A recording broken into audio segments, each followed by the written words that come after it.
I wasn't able to sleep. I always felt on edge. I was stressed. I went to the doctor a few times to get like my iron tested because I thought maybe I had an iron deficiency. I think I went 2 or 3 times to the doctor and she kept saying, I need to sign you off. And, you know, as an entrepreneur and as a business owner, you're like, no, you can't sign me off. I need to be there. It's hard because there's many nights I can't sleep because my mind never shuts off. But then that's when I come up with great ideas. And I think, you know, I have a notebook next to the bed. Sometimes I wake up and I think of an idea and I know I'll forget it in the morning, but I'll write things down.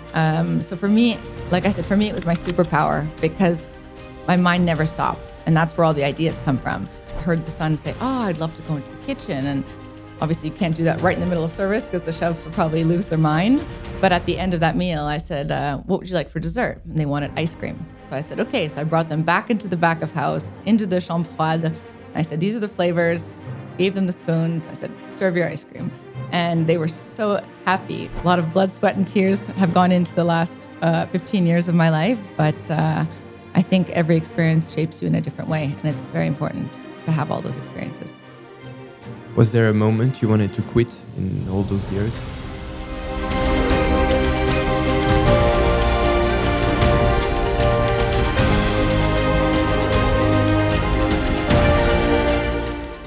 Jasmine, welcome to the show. Thank you for being here. My pleasure. Thanks for having me. I want to start by reading you 2 quotes. One is from you and one is from Paul Bocuse. Okay. And I want you to tell me which one belongs to who. The first one. The most prestigious bottles start to exist when you empty them with friends. And the second one, for me, happiness starts by a good meal with the people I love the most in the world. So the second one is me. Yes. And the first one is Bocuse. Yes. You wrote that in December 2017. Yeah. So you found the crack of life just having meals with the people you love? I think that for me, that's the most enjoyable time or part of life is, I mean, you spend your time working and outside of work, as much as I love going to restaurants, for me, it's also cooking a meal at home or going to someone's house and sharing those moments of different people's recipes, stories of life. So that for me, that's the most happy time I feel is when I'm sharing a meal with the people I love and a good bottle of wine. You're also a bit into wine. Is it the same to share a meal alone or with friends? Would you say you can still enjoy it alone or it has to be shared? Absolutely. No, I absolutely love cooking alone. Actually, one of my interviews last year with Femina, Valérie, she said, how do you cut out from your busy life and your work? And I actually said, cooking is my therapy. Even if I'm alone, the times I was single, I would go to the market on Saturday, get inspired by ingredients, by different seasonal products, and I would just buy a bunch of everything because my father actually would always get inspired by a recipe, but he would never really follow it. So that's what I do. I'll go to the market, I will go home and I'll put classical music on. I will open a bottle of wine. I'll rarely finish it, but I will have a sip while I'm cooking, and sometimes I'll spend 2 or 3 hours cooking a meal on my own and then sit down in front of a movie and watch it. So no, I think a meal can be enjoyed both with friends, family, but also on your own. I know a lot of people don't like cooking on their own, but it's something I deeply enjoy. Do you find the time still now to do that? I always try and take 1 day a week, a day off, where I will cook a nice meal, and I'll always try something new. So as much as I don't always have time, especially during the week, because I get home quite late, but on a Saturday or Sunday, I will plan every week to cook a meal. So, yeah. Amazing.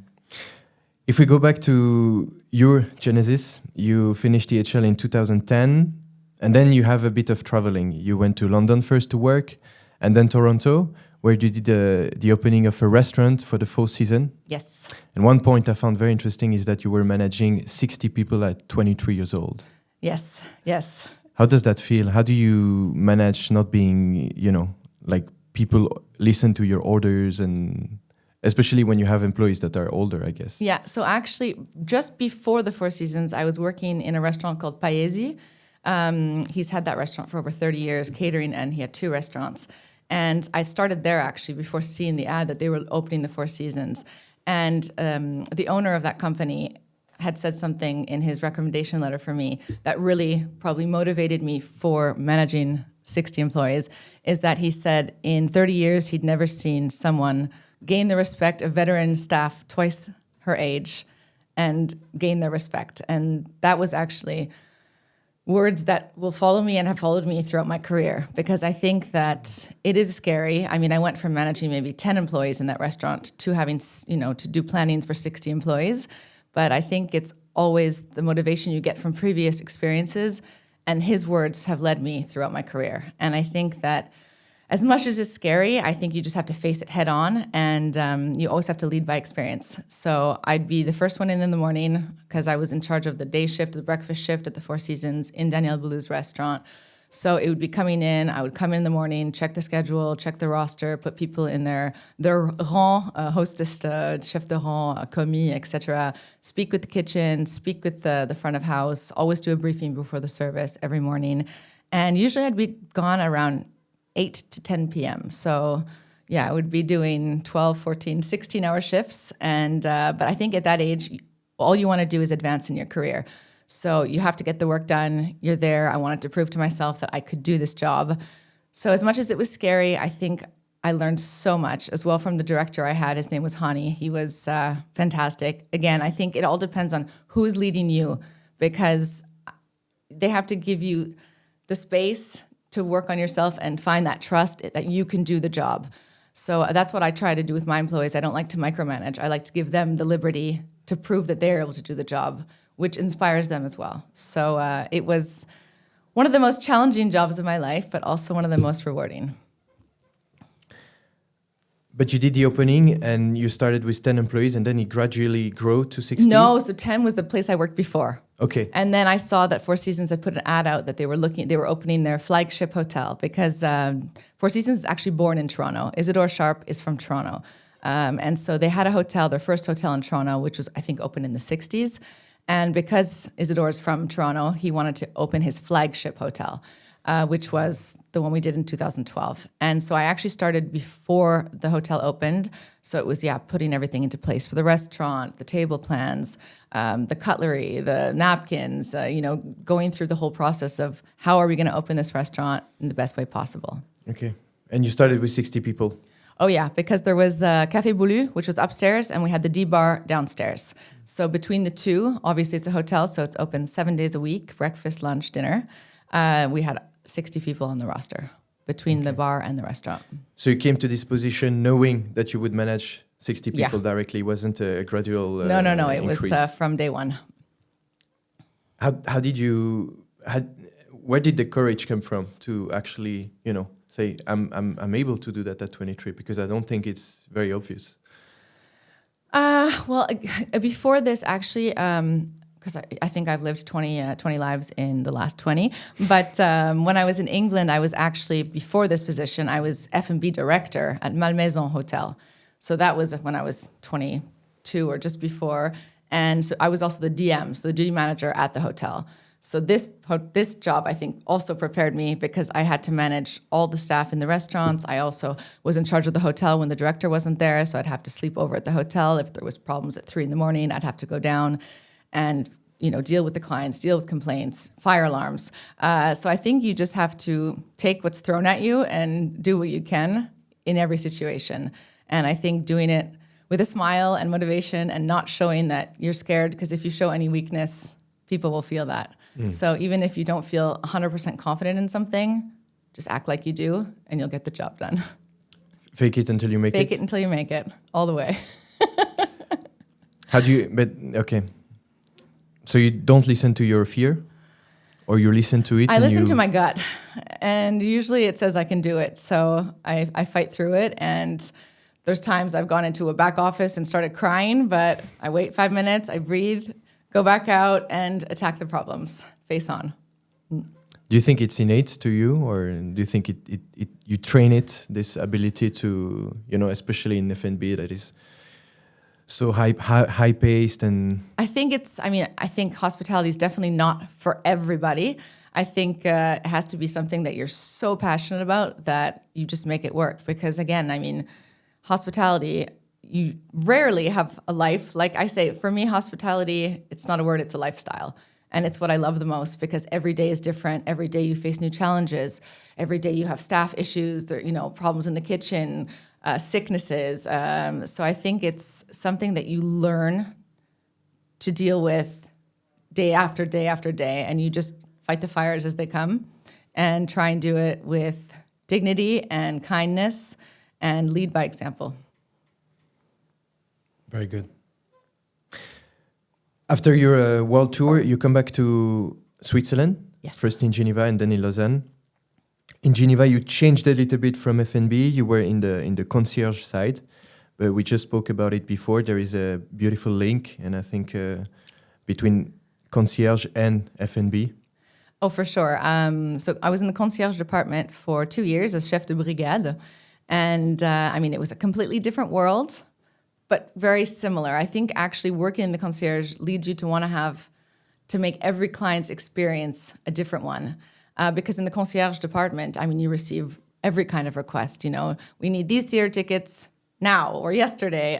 You have to, go pay parking bills for clients. I remember a family once forgot a suitcase, and I knew they were on the train in Geneva, and I took that suitcase and I ran as fast as I've ever run to get them their suitcase. And I remember how grateful they were because they were flying out that day.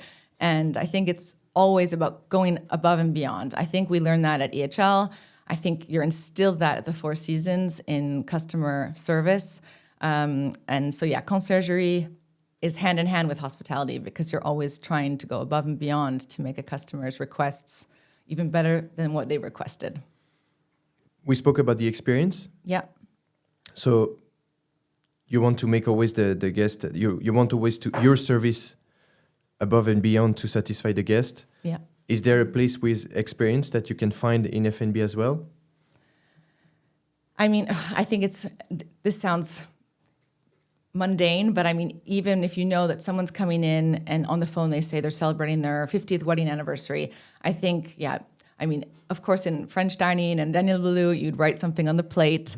But I think if you can even go above and beyond and you have the time in your day to maybe go get a card or do something special, just like we were talking about before with one of my favorite is the 11 Madison Park.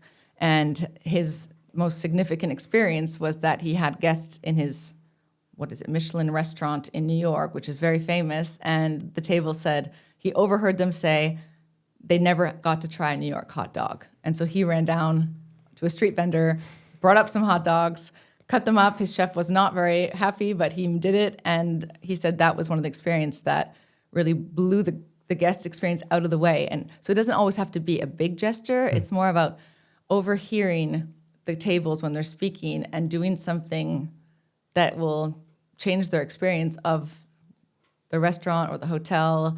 So again, it's making little things big memories for clients. Mm. And I think I want to go back to what you were saying before. So if a client forgets his suitcase, you would run to give it to them directly for the client not to go to the whole process of waiting when he's at home and having to not have his whole stuff for 1 week and 2 weeks. So you would say that is the gesture in more, the little gesture in more. That's what makes the client. I think so. I think it doesn't have to be an extraordinary gesture, but it's something that will stay in the guest's memory for years to come because of a small gesture that someone did for them. And I think that depends on the companies you work for, but I find that in different countries, they have different values of this kind of experience. But I think having done EHL, having worked for Four Seasons, Relais Chateau, these big establishments, even boutique hotels, everyone teaches you a different experience. But in my experience, it's always the little things that count. No matter how big they are, it's the little memory you can leave for these customers, or even your employees or your staff. It's the culture you're building in a place you work. That's very interesting. Practically, what do you seek for to create those little experience in more, those little moments where the customer or your employee says, "Oh wow, she is really someone that cares." What is there some things that you're searching for, or how do you proceed to get to those moments? I think it's something you also have to build in your company culture. It's about asking, giving the staff the ability to make those decisions for themselves. I mean, a lot of restaurants I've worked in, you have to go up and ask the director, can I offer the coffees? They've done this, or I heard that they loved this. Can we offer them this? And I usually like to give the employees that freedom to make those small decisions for themselves. Obviously not to offer every table les coupes de champagne, but if they hear, it's their anniversary, or they just lost their dog, or something to add a little extra to their experience. And I think it's very important because there can't only be, I know places have 1 Michelin restaurants, they have, the Dream Weavers, where they have one person who's in charge on the floor to kind of go around and overhear things that customers are saying to try and make the experience better. But you can't have that in every restaurant, an independent small restaurant or a cafe. So I think it's all about, again, building the culture where the team feels that they can also make these decisions without having to go through a hierarchy. Because I think that also breaks down a team when they don't have the ability to make decisions on their own. So it's trusting your team and making everyone feel like it's a team effort. And if the client leaves happy, it's because of everybody, not just because of the manager or the chef. It's really getting everyone on the team involved in making the experience incredible for the guests. Feeling empowered Yes, in your team. Absolutely.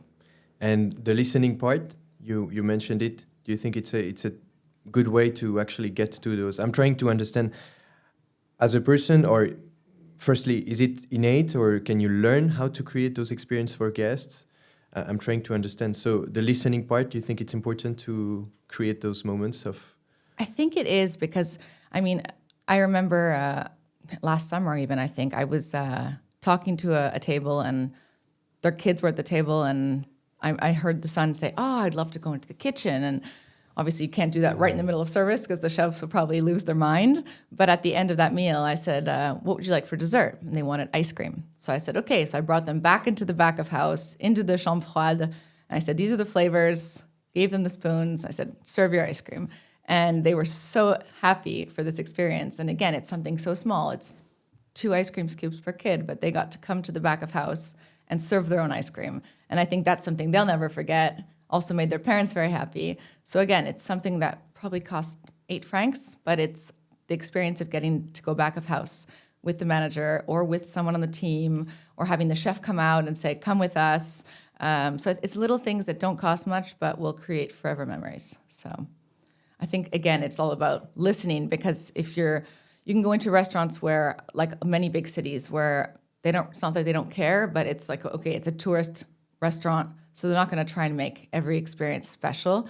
Whereas, and it depends on where you're located. If it's somewhere you want repeat customers, somewhere like Lausanne, you're going to want to have customers come back because most of the people are from here. It's not like we have tourists in Lausanne all year long. So I think it depends on where you're working. It depends on the establishment.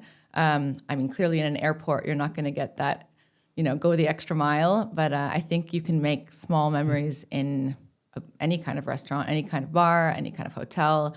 So I think it is about instilling that into your team to try and make the experience more special than it could be, for the smallest details. That's interesting. You said maybe in airport, no, but I would argue that this skill could be applied to other industry, don't you think? Oh, absolutely. Even I read an article about a car dealership who said every car he sells, he leaves a little note in the glove compartment with a $15 Starbucks card and says, if you ever need help with your car, don't hesitate to call us. And even though it's $15, the car probably cost $20,000. So it's something very small that you can apply, I think, to any business model, is going the extra way for your customers. So it doesn't necessarily have to be in a restaurant or hotel, but it's, again, the word hospitality can be brought to every different company or car salesman or coffee shop or just even retail in general. It's when I go into a lot of shops now, it's like I'm asking for an arm and a leg for someone to go get me another size, because you don't want to get back dressed to go out and find your size yourself.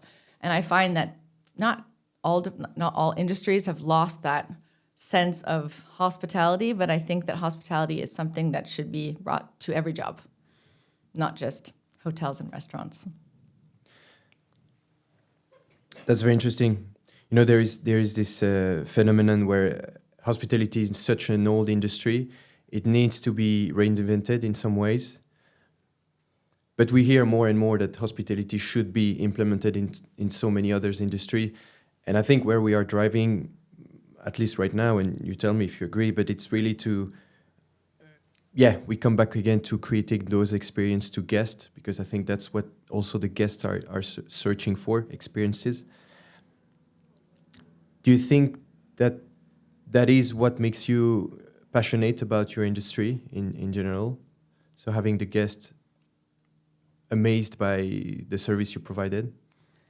I think all the restaurants and places I've worked, for me, what I take out of it the most is building an experience for the clients or the customers. It's not just, service is not just black and white. Hospitality should be colorful. It should be about creating this experience and a memory. I think that. But for you as a professional, Yeah. as someone passionate about the industry, as someone that is working in it, that's where you get the reward of your job?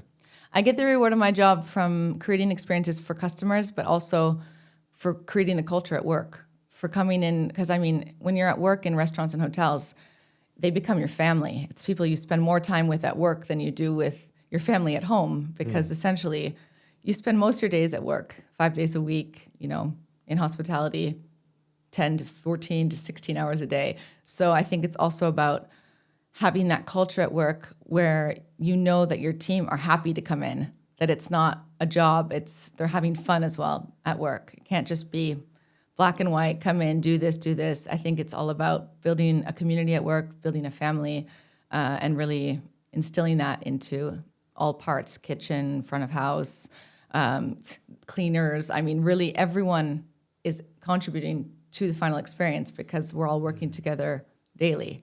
So for me, it's the most important is also building memories for clients, but also building a very strong community and culture at work.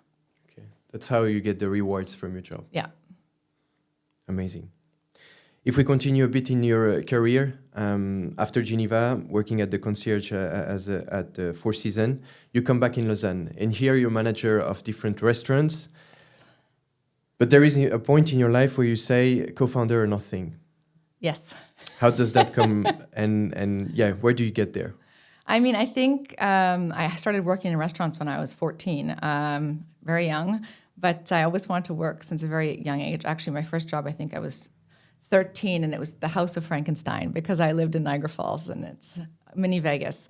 And then I started working as a hostess in a sushi restaurant, and then at the Keg Steakhouse. And so I'd always worked in restaurants, and then I started managing and opening restaurants. And for me, I've always acted like it was my own restaurant because the success for my employer was also my success if I'm able to bring the success. However, there was a time after several openings, several years of going in, giving all my ideas. I was kind of tired of, not reaping the rewards, but I kept doing everything for somebody else. And I really wanted to be able to do that for myself and to put in all the love I've put in for the companies I worked for, but for myself, and to create my own businesses, experiences, build my own teams from scratch. And so that was during COVID, is when I opened my first bar éphémère. I had the idea because we had this big, beautiful Place de l'Horloge in Saint-Pré, and there was an old flower shop that was empty. And so I went to the commune and I said, can we not do a cafe? And so I sourced old chairs, and my business partner, also from Canada, from Montreal, she worked more on the kitchen side of things. So we partnered up, and she created the menu. I did the front of house, and we created this amazing little cafe bar in the summer that was outside. And it worked so well. And that's when I really got to see that actually I like working for myself because I don't have to go through anyone to make decisions. It's very fast forward and stressful because, you're then dealing with all the bills and the suppliers. And it was a whole new world to do everything on your own without having back of house structure. But that's when I realized, okay, I love this, and maybe this is my calling. And that's what opened the doors to entrepreneurship for me. Do you think it could have come at the beginning, or you have to build first this experience, all the experience that you had before, to get to this point saying, okay, but I think I have the confidence to do it myself? No, I think, I've always wanted to be a restaurateur and to be an entrepreneur, but I think it's very important to be able to go through all the steps because I know there's many people who have the luck that they have parents who can just buy them a restaurant when they graduate or go into the family business. But I think in order to really know everything that happens in a restaurant, you have to start from nothing. I've worked as a commis, I've worked as a hostess, I've done housekeeping. I think you have to be able to know every aspect of the job, really to be able to be a good leader and to show that you know everything. And if times get tough, that you can jump in and help out or, go clean the toilets, which I've done. I really think you have to know every aspect of a restaurant, even in the kitchen, but also I think it's leading by example. And I think if you're able to do everything, then your team's going to be like, well, if she can do it, we should be able to do it. And I think it's important to start from zero and be able to know everything that happens in a restaurant. So the journey until there is the most important, probably. Yeah. You can't just jump in it and say, I'm going to open the restaurant. No, I'm sure people have, but again, I don't think they would have had the experience to go through everything because, even after AHL, my second internship, I did in human resources in a 5-star hotel. And they hired me after 6 months. And so I was the HR manager for their 5-star hotel for 60 employees as well, 60 to 80 employees. And as much as I loved it, I stayed for a year. I was able to get the basis of HR. And that still helps me to this day because of all the different processes you should know in HR. And then, HR and then concierge and opening restaurants and different kinds of restaurants. So I think it's a mix of all the different steps I've taken that have brought me to where I am today and who've shaped who I am. So I think in my scenario, at least, I think it's built my foundation to be able to become an entrepreneur, having gone through all these steps. I think it's so important to mention it because today you're in Lausanne and in every place you worked, you're regarded as someone that is extremely professional, extremely ambitious, and you did a lot of projects. I didn't want to mention it, but let's do the list of all the restaurants you opened. Un Po di Più in 2021, La Parada in 2022, Marche Cocktail Club in 2023, and then in 2024 there was La Vaudère and Montanas. It's just to explain a bit all your achievements because I think it's important to mention it. So today you're regarded as someone very extremely skilled in the F&B world. But I think it's so important for you to say that this didn't came from nothing, right? It came from all the previous little step and as you said, the experience at the beginning where you were on the first ladder of on the first scale of the ladder, right? Yeah, for sure. It comes with a lot of blood, sweat, and tears, but I think you have to go through those to really appreciate building something and seeing how far you've gotten since day one. All the steps taken, and like I said, a lot of blood, sweat, and tears have gone into the last 15 years of my life, but I think every experience shapes you in a different way, and it's very important to have all those experiences. Was there a moment you wanted to quit in all those years? Quit? No, but yes, as we spoke about before, I did have a burnout in January 2024. It just became too much, and there was, I think in a company or in a structure, even as your own business, there has to be someone who's good at everything. You can't just be a one-person show. I don't think in any business. I'm sure there are one-people shows, but all the people I respect always say it's about the team and not just about them.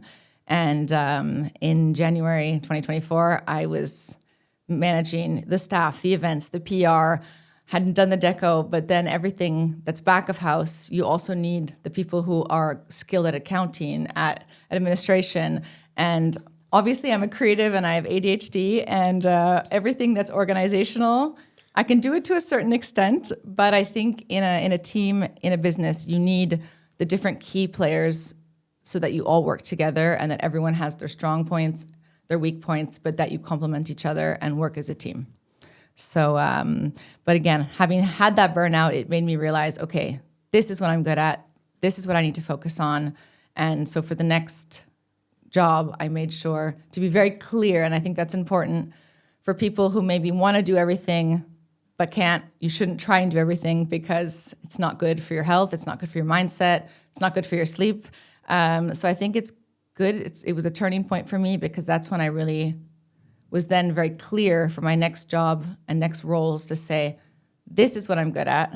This is what you should utilize me for. And then since then, it's been great because I haven't had to stress about, I mean, obviously there's always stress in every job, but at least I was able to focus on what I'm good at. And I think it's important, even though it's hard, is sometimes to realize that you can't do everything on your own and you need the different parts in a team to work fully and functional. If we come back to this moment of your life, because I think it's very interesting, how do you know that you're in a burnout? What do you feel coming to the burnout and being in a burnout? I think it was, it was months of, I wasn't able to sleep. I always felt on edge. I was stressed. I went to the doctor a few times to get like my iron tested because I thought maybe I had an iron deficiency. And I think I went 2 or 3 times to the doctor and she kept saying, I need to sign you off. And, as an entrepreneur and as a business owner, you're like, no, you can't sign me off. I need to be there. And there was a time she's like, take 2 weeks, rest. You need to rest. You're not going to be good to anyone if you're dead. And I was like, oh, okay, wow. All right. So she signed me off for 2 weeks. And in those 2 weeks, I realized, okay, actually, you only have one life. And as much as work is important, your health is, you can't have a good job if your health's not good. And so I think it's very important to set limits, which is very hard for someone like me and probably a lot of people, is because you always want to do as much as you can, work all the time. But I think it's important because in able to do a good job, you have to have your mind in the right place as well.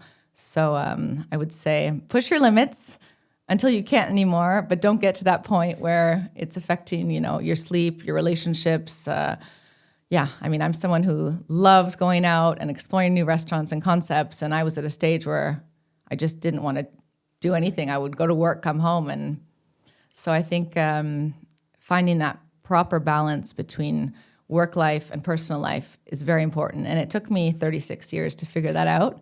But I think getting to that point also got me to the next stages, is where I was able to open 6 restaurants in, 4 years and keep going. And it motivated me. And now my mindset is completely changed. And I try and focus on both being happy outside of work and also putting everything into work. Because if you're too tired, your ideas aren't going to work. You're not going to be focused. So it's important to really find that balance. What was the hardest when you're in this moment where, I don't know, did you feel that, you're this ambitious person that is doing so much, and then there is kind of a no from life or from events that is happening? There is this big no in your life. How do you feel? What do you feel? Do you feel like, am I good enough? Am I able to continue? Am I really made for that? Or what is going, like, what's the hardest in this moment to as a feeling when you get to this point? I don't know if you see. No, I do. I'm someone who's extremely hard on myself. Even when I do good things, I always find, I could have done that better, or I could have done this better. So I think in that stage, obviously for me, it was oh my gosh, it's not that I failed, but it was more that I put a lot of things into question. But again, I think it was the best thing that happened to me, because now everything I've taken from that, I know my boundaries. I'm able to tell people, this is what I'm good at. This is what I'm not good at. And I think it helps as well for the people you're working with, because you were clear and honest with them from the beginning, where you discuss your strengths and your weaknesses, and then you can really focus on what you're good at. So as much as it was a very hard period, I think it lasted 2 months, and then I was in my new job. But it was an important step in my life and in my career. So I think that a lot of people are probably struggling silently with a burnout or questions. And I think it's something important to talk about. And I know that therapy is a big taboo, but I think going to talk to someone who is completely outside of the business, or friends, and who can really say, okay, well, this doesn't sound right, this doesn't sound right. Question yourself and, do a pros and cons list, which my mother's always told me to do since I was little, and I never did. And that's when I did it. And I was like, okay, maybe this role is not right for me. This job in my life right now isn't right for me. And thankfully, it's led me to all the last restaurants and projects I've started and opened, and to my current project today. So I think it's something that shouldn't be messed with. It's your health, and it's important to, attack it straight on and go dig deeper into your feelings and find out what's important to you and what motivates you to keep going for the future. We will get to the big project just later on. Lingering a bit on this big stop, do you think it was more because you were working so much, or because you were doing things that you were not the best at? I think it was a bit of both. Definitely, I was working too much, but I was also, I was doing things that I wasn't not able to do, but it's not what I excelled in, and so it put me in a situation where I felt like I was letting certain people down. And so that's always something I hate, letting anyone down in my life, if it's colleagues, friends, employers. So I think that was a big part of it. But I'm not sure if I answered that correctly. But No, completely. It's very interesting. How do you take care of yourself and not letting people down? Yeah. Again, you have to find the balance. You spoke about the balance, work-life balance, and we hear it so much. Coming from this moment, of course, you transformed it. You have a trigger today to know, okay, that I should not go there. That's the non-return point. Do you have? I'm just trying to understand specifically the work-life balance, because it's like thrown away so much. And is there like a specific thing that you're looking for? I mean, it's, again, because I'm so outgoing, and even when for me, I love what I do so much that a lot of the time it doesn't feel like work. So even if I'm on holidays, I'm still checking my emails. I'm still trying to find motivation for new concepts. So I think for me, a trigger would be if I'm feeling really tired sometimes and I'm like, okay, I need a night off. I'll try and put my phone in the other room, because otherwise I'll never stop. So I think it's about finding little tricks, not going on your phone an hour before bed, because otherwise if I see an email right before bed, I'm going to be stressed all night because I should respond. But everyone's like, Jasmine, you can wait until the morning. But so I think everyone is different. But I think for me to really cut off, I'm usually not able to cut off for more than 2-3 hours, but I will try and put my phone in another room and watch a movie without checking my phone, something like that, just to shut off for a few hours. But again, I never really shut off, but I would say every person is different. But I try and find little things, or I'll, if I'm away, I'll try and read a book and put the phone in another room. But for me, the biggest point is my phone, because I always have my phone, because I'm I was dealing with 6 Instagram accounts for 6 different restaurants, emails from 3 different inboxes. So I'm always on my phone. I don't think you want to know my screen time per day. But so for me, I think that's one of the things I try and do to cut off. Is put the phone away for a few hours. But that doesn't happen very often, but I try and do that sometimes. But I think, since making clear what I'm good at, when I'm hired for a job and I see the job description, cahier des charges, I went through it for the last job and I said, okay, this, perfect. This point, not my strong point. And I think it's irrespectable, not only for you, but for your employer, because if you say, yes, I can do all of this, that's going to create frustration in the future. So I think it's, setting your boundaries and at least, if during that time they say, okay, well, we can't hire you because you don't have that skill, at least from day one. And you're not going to go into something stressed because you're afraid of, the one task you're not good at. At least you were clear from the beginning, and then it's, clear on both sides. So your employer is not expecting you to give these, reports or these financial P&Ls when that's something you're not good at. And I'm sure someone else in the team is good at it, and it's, I think, a win-win for both sides.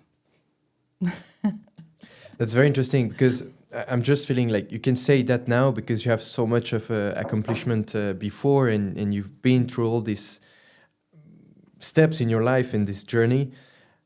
But I'm just going to tell you personally, at the beginning, when any students that is ambitious or that wants to succeed, it's hard to put these boundaries because you're just starting. And I mean, I wouldn't feel like going to a job or something and saying, I'm not feeling doing that. I'm not feeling doing that, because we spoke about your beginnings, and you said you need to go for it. You need to work the 15-hour shift.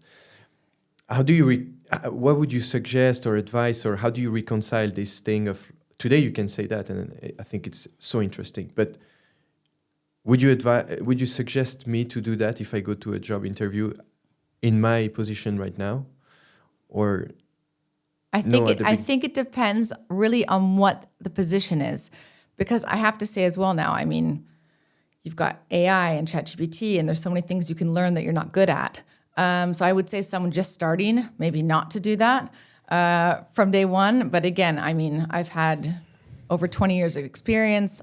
I've done the things I haven't wanted to do. I've, sat down and spent hours researching how to do certain things. So I think depending on where you are in your career, maybe not the best advice to do that right away. But again, I think obviously right now, my last role for the last 2 years has been creative director. So putting in, different concepts and studying what kind of menus, hiring the teams.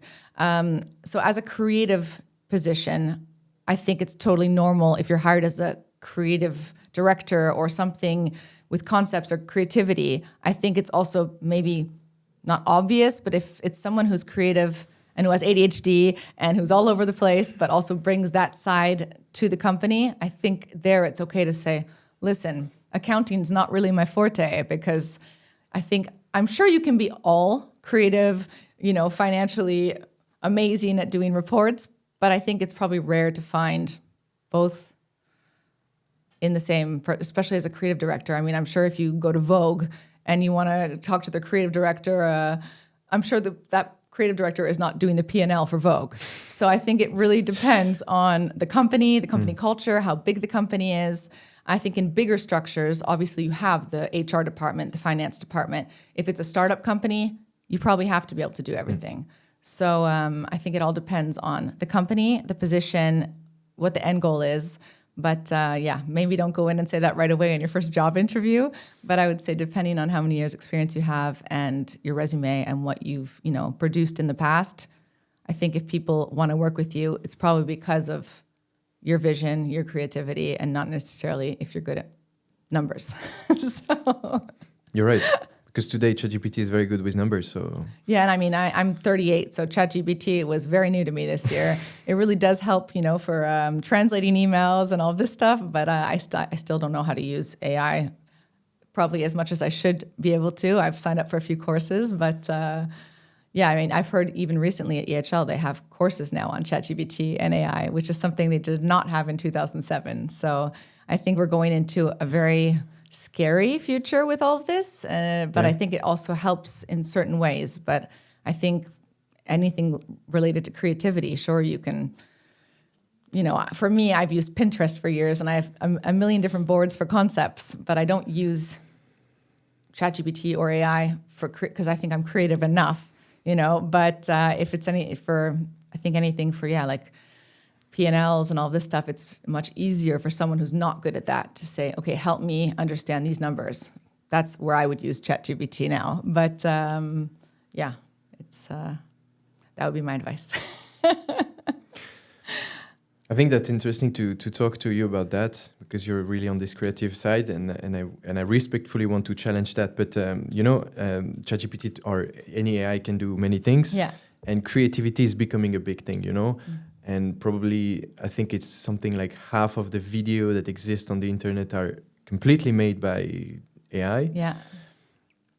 Have you thought about your relevance in the future as someone that is in the creative world, and to still exist, not, let's say, be replaced by the AI? Have you thought about that? Or I have thought about it, and I've actually read a few articles, and they say that actually a few of the positions that won't be replaced are the very creative people, teachers, certain, banking positions, etc. But I think that AI and ChatGPT, it can give you ideas, but I mean, several times I've asked for a few things and I'm like, not really impressed, but I mean, I'm sure it's going to evolve in the next 10 years, but I don't think you can replace creativity completely with AI, because I mean, even sometimes I've asked for like a mock-up of something and it's not at all what I envision in my head. So I think, but as well, I mean, I've traveled around the world, I've seen the most amazing concepts, and I'm sure there are ways of doing it, but I think that AI can't replace your mind or your vision. I think it can maybe help with certain things, but I don't think a real creative who has really big vision can be completely replaced with AI or ChatGPT in the future. And I mean, I've seen a lot of videos done by AI, and I can tell right away that they've been done by AI. So I think it removes the human side, which I think people are always going to want the human side, because there's nothing more frustrating than calling and trying to talk to someone, and you're talking to someone from AI, and then after 10 minutes, you're just yelling at them because they're not understanding anything. So I hope, knock on wood, that it will not, take away from the creative people of this world or the positions in the future. But it is something that's scary, of course. But for now, I think we still got a few more years before it takes over. And there's this saying, AI won't replace doctors, but Doctors, that was one of them. Yes. Yeah. So I would say it's probably the same with creative people. You will be the best one if you can use all the tools that you have at your disposal. And do you think traveling made you this very skilled creative person that you are today? I mean, because we come back to every concept you did. We didn't speak about it, but the Royal Savoie, you opened it. You did the whole creative design to this beautiful place. It's a very important place in Lausanne. Yeah, it was the Sky Lounge, actually. The Sky Lounge, yes. So all these different concepts, and they're so different from the Sky Lounge in the Royal Savoie to the Montanas, which is sport bar, the Un po' di più is completely Italian. Would you say that the traveling and having lived in so much different place in the world, we spoke about India, is it one of the skills or one of the elements that makes you skilled like that at your job? I would say for sure. I mean, my father was a civil engineer, so grew up in India, Iran, Africa. He was in Vietnam for 4 years. I think at a small age, when you're changing environments every 2 to 3 years, you're kind of forced into a position where, my brother's an introvert. I would say I'm a bit of both, but more of an extrovert. And I think that having met all these different people from around the world, it really opened me up to diversity, to culture, to different foods. I would say it's definitely something that's shaped who I am today. And I'm so grateful that I was able to have a childhood like this. Even though when you're young, it's frustrating having to change friends every few years, I think that also makes me who I am, because I can go into any situation, whether it be, a 5-star gala dinner or any kind of an atmosphere, and I just adapt to the atmospheres because of having to adapt to all the different cultures throughout my life. And I think that's also a big thing about EHL, because you meet so many different people from around the world, and it opens your vision, your ideas. You're able to bounce ideas off of each other, talk about their cultures, their experiences, what works for the best in their countries. And obviously, I've traveled a lot as well, and I get inspired by all these travels through different concepts, different cuisines, different people. So I think it's definitely shaped who I am, and it's definitely helped with the creative side of things. That's very interesting. So you would say adapt to your audience to be creative? That would be... Yeah, I mean, it depends, because it depends on the concept. Understand your audience. Because you've been traveling so much and you have seen all these countries, now you can really understand who you're talking to, and you can understand them, understand their culture, and then create something that resonates with them. Yeah, exactly. That's very interesting. One thing I wanted to talk with you, because that's something I read about you, and I think students at EHL or elsewhere can really identify with that. You have the ADHD, you diagnosed with that, but you said, I see it as a gift, and when you were back in school, you refused to take medication for that. Can you explain me yeah, what's the philosophy behind that, and how do you manage it, and how does it help you? How does it doesn't help you in your life? And yeah, if you would just explain that to a student struggling today with this. So actually, I was diagnosed. Well, I probably had it since I was little because I've always been, the hyperactive kid who wants to do everything. But I think back then, I don't think it was something that was diagnosed as much. And I think a lot of people from my generation probably grew up with it, but didn't know they had it. I have a few friends actually who've just been diagnosed with it. And it makes sense now why a lot of things were difficult or more easy. But so I went to the doctor before coming to Switzerland for EHL, and I was diagnosed with it. And he said, well, I can prescribe you Ritalin, which I think was the most famous one at the time. But he actually advised me as my doctor and said, you've made it through all of your studies. You finished 6 months earlier than the rest because I was homeschooled in 2 countries, which means you advance faster in the curriculum. And so he said, if you were able to make it this far with good grades, I wouldn't recommend taking it. So for me, that was already, okay, it's coming from a medical professional. If I've been able to, finish high school with great grades, I played every sport on, every sports team in high school. I was, doing dance classes, singing. Again, ADHD, never stopped, had something every night. And it's true that during EHL, it was difficult because, you have so many projects, so many classes. And for me, the hardest thing is concentrating in classes. But I'm definitely a procrastinator because I remember the final project, I think you had like 6 months to work on it, and I think I did it the week before, and I got a 5.5. So I'm someone who works very well under pressure. That's an amazing advice. I'm going to start my SBP just now. I think I'm going to follow this advice. Thank you, Jasmine. Maybe don't. But no, I think for me, of course, it's hard because there's many nights I can't sleep because my mind never shuts off. But then that's when I come up with great ideas. And I think, I have a notebook next to the bed. Sometimes I wake up and I think of an idea and I know I'll forget it in the morning, but I'll write things down. So for me, like I said, it was my superpower because my mind never stops. And that's where all the ideas come from. And so it can be stressful. And as an ADHD person, you're overly sensitive. So I know I'm someone who doesn't take critique well. So that's one of the big things I've had to work on over my career is because when someone, gives me critique, which actually is good because it means they care about your evolution and they want to see you succeed. But when I get a critique, I take it, it's like the end of the world for me. So I think that's something for ADHD people is, they're overly sensitive. They take everything to heart. They never stop thinking. But I think, you need to, breathe.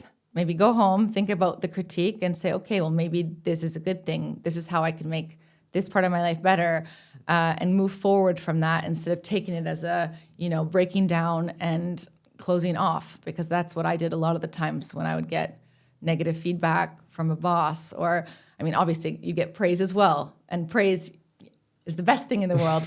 But I think you have to be able to take both. And I would say the best thing that ADHD is also, I went to India and did yoga teacher training.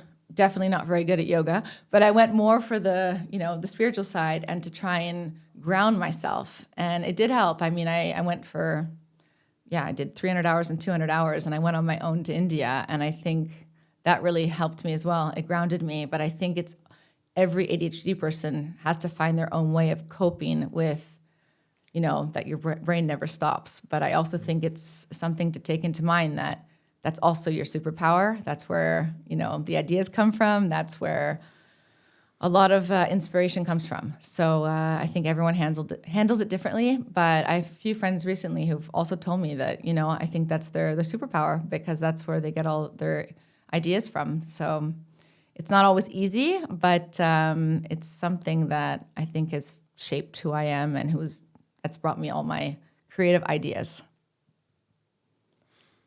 I heard recently someone told me this sentence that I absolutely loved. He told me,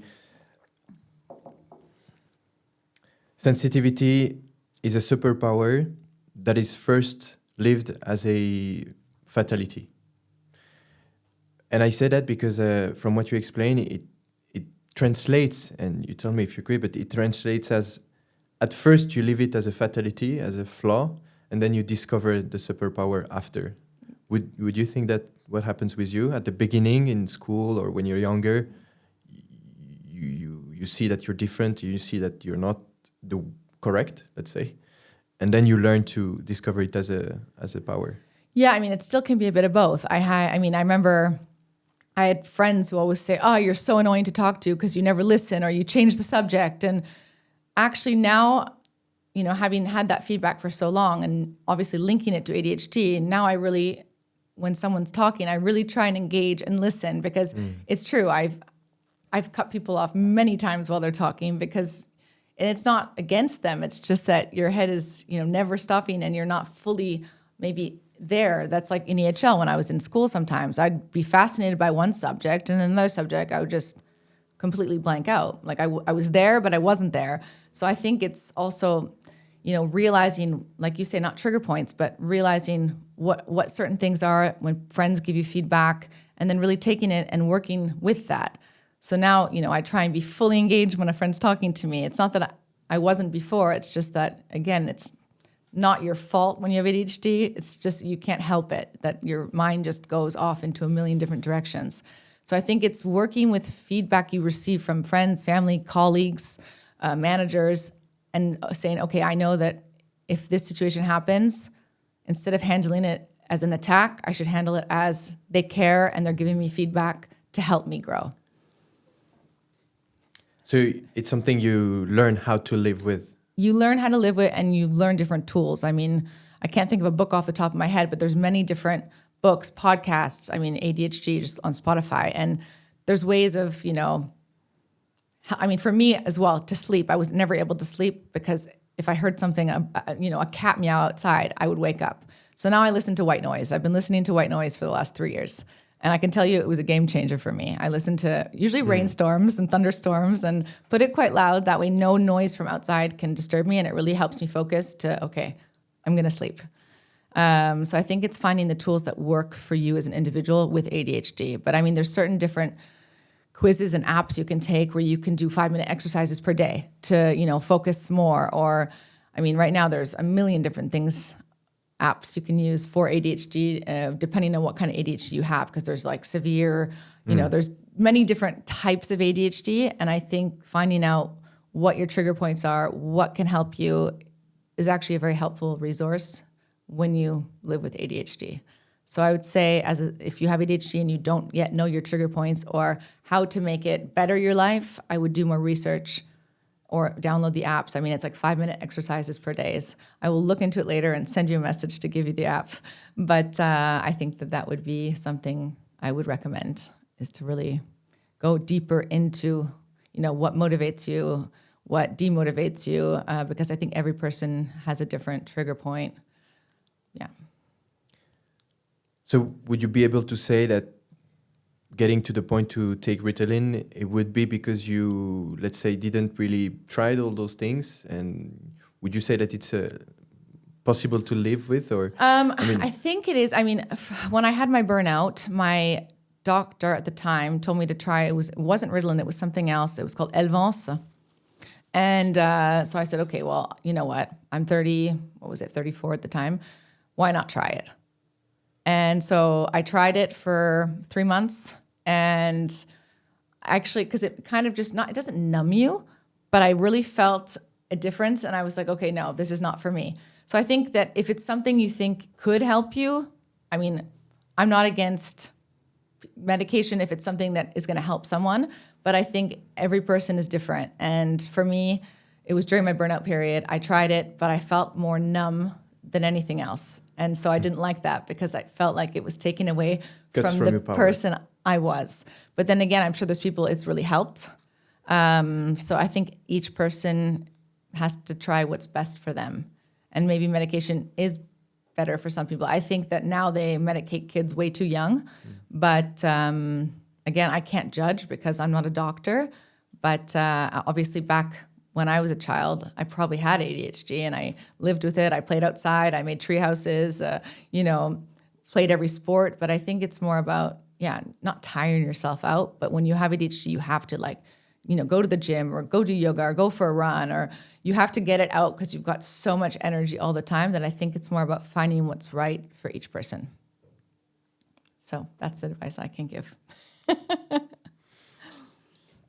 I just want to throw this metaphor out, and as you lived with it, you tell me if it speaks to you. But you have an idea about Spider-Man, the story of Spider-Man. He's this young kid.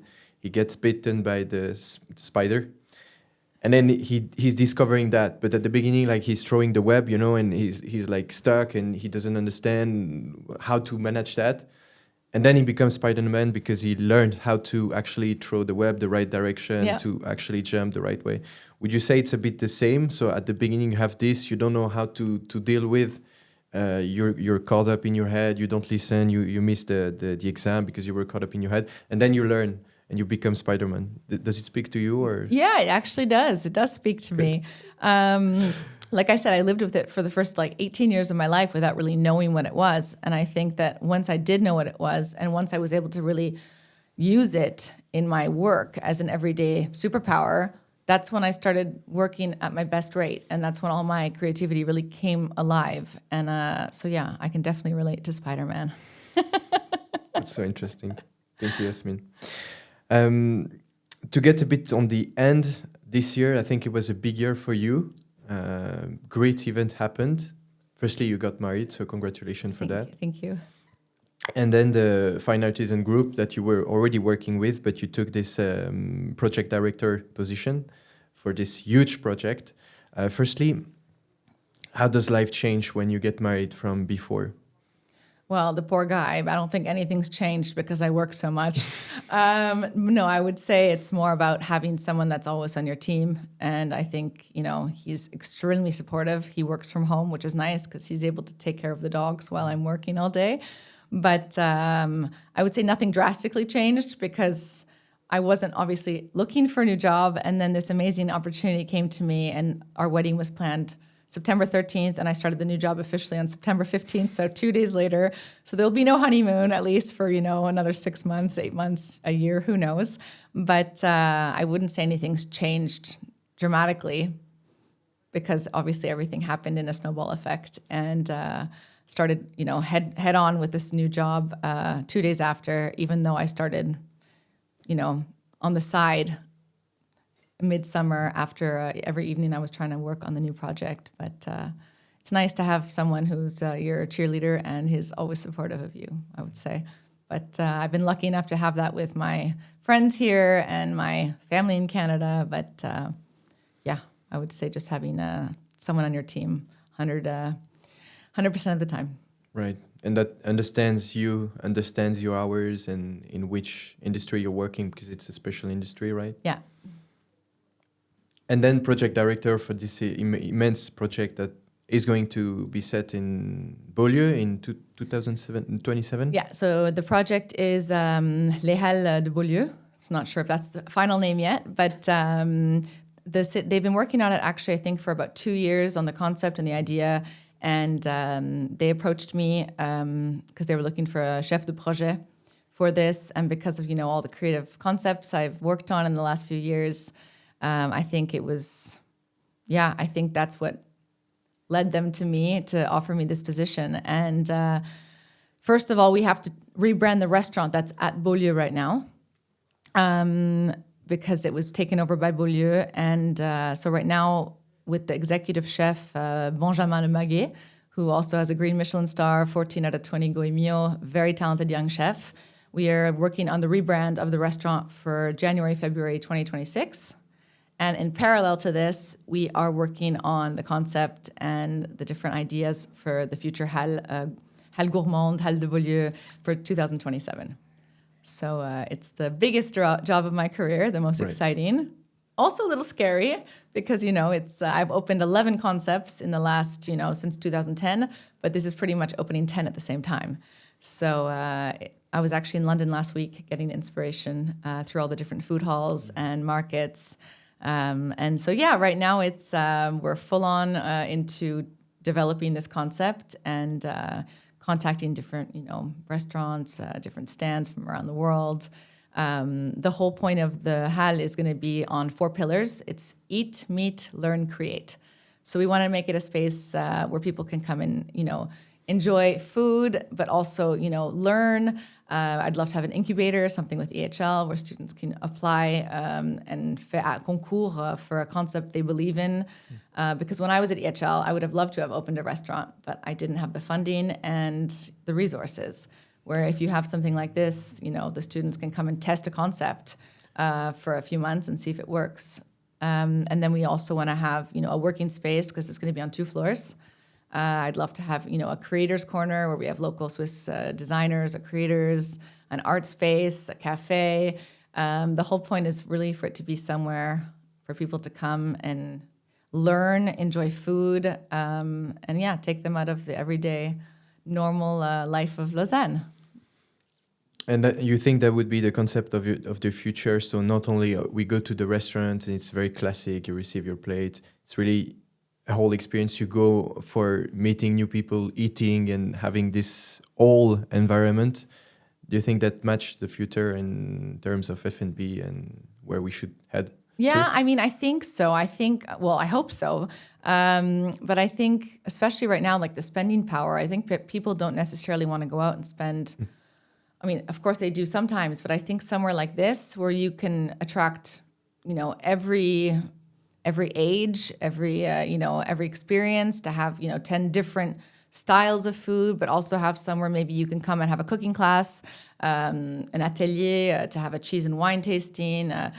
Again, right now we're working on all the different concepts, but it's definitely somewhere we want to be a culture hub in Lausanne where people enjoy gastronomy, art, books, and different experiences. So that's what we're working on now.